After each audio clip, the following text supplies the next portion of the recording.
The most notable part of this game's lineup was Smith Rowe's start. He replaced Havertz as the left mezzala. Perhaps because of this, there has been a big change in tactics. It was a tactic that could save Rowe's strength, pass and move in a small space, so let's focus on this tactical change. It's a double half. It's a tactic I've dealt with a couple of times before, but to put it simply, it's not one but two players in the half-space channel. It is an attack method in which a player with a markman does not penetrate between the defensive lines, but acts as a bait to tie the markman, and an additional player attacks the half.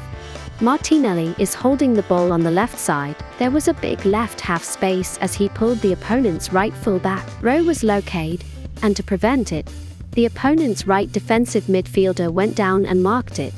Here, Zinchenko, who was in the back, moves forward and receives the ball. It's to make use of the half space. Then the defensive midfielder, who went down to have to mark Rowe, comes out to stop Zinchenko.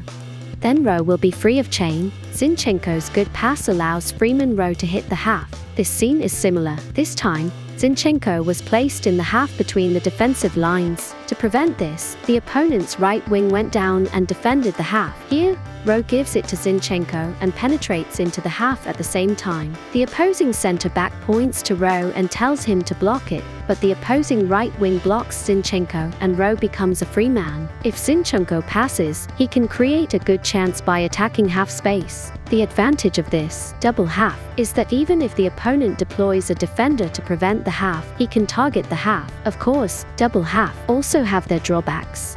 It means that since it is a structure that puts additional attacker in the front area, there will be more space behind it. It means that you will be vulnerable to counterattacks. Therefore, most of the time Arsenal brought up this double half tactic was when they were losing or drawing some time later. That is, scoring was essential. However, in this game, it was noteworthy that the double half was operated from the start of the game. It took the risk of poor rearward from the start of the game, maximizing the strength of Rowe, who started. In addition, the intention to utilize Rowe was also seen in the fact that the double half tactic had a higher frequency on the left. There's one more characteristic of the double half tactic of this game. It was to use the centre forward. Before that, shall we first find out how the centre forward has been used? Arsenal have been using last season's Shocker and this season's Havertz as their left mezzala. Rather than having the centre forward involved in the development of the offence on the side, they were assigned to centre or in the other half to tie up the opponent's defenders. How was the left mezzala used? By selecting the position of the centre forward. Saka Odegaard, who has excellent ability to defend the ball from the right and is easy to switch the other way, took advantage of the aerial duels when he attracted the opponent's defensive formation and handed it over to the other side. On the left, when he succeeded in penetrating into the space created with the help of the centre forward, he quickly deployed a shot or pass as a left-footed man. However, in this game, the centre forward did not stay in the centre and tie the defender, but he fell out and functioned as a member of the double half tactic. This method was able to offset the disadvantage of weakening the rear by taking advantage of the centre forward that was already in front of the original attack structure and not having to draw back players.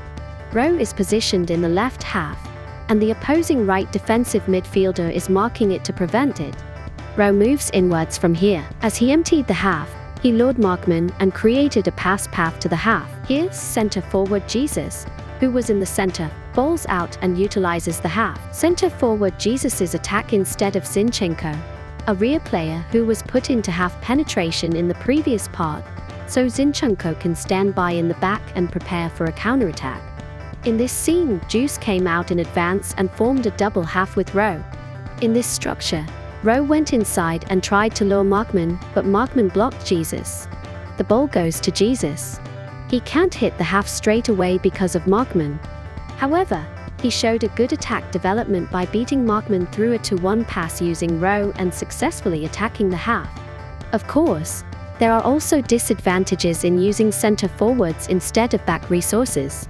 In the existing way, the defender tied by the centre forward will follow the centre forward, making it difficult to be a free man compared to the existing double half that mobilizes rear resources.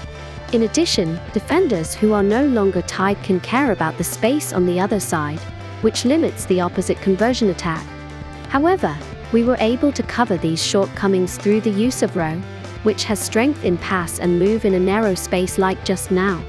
We looked at the change in tactics to utilize Rowe, who started like this. In the future, I think it will be a point to watch whether Rowe will continue to be used and if there is such a change in tactics even when Rowe is not present.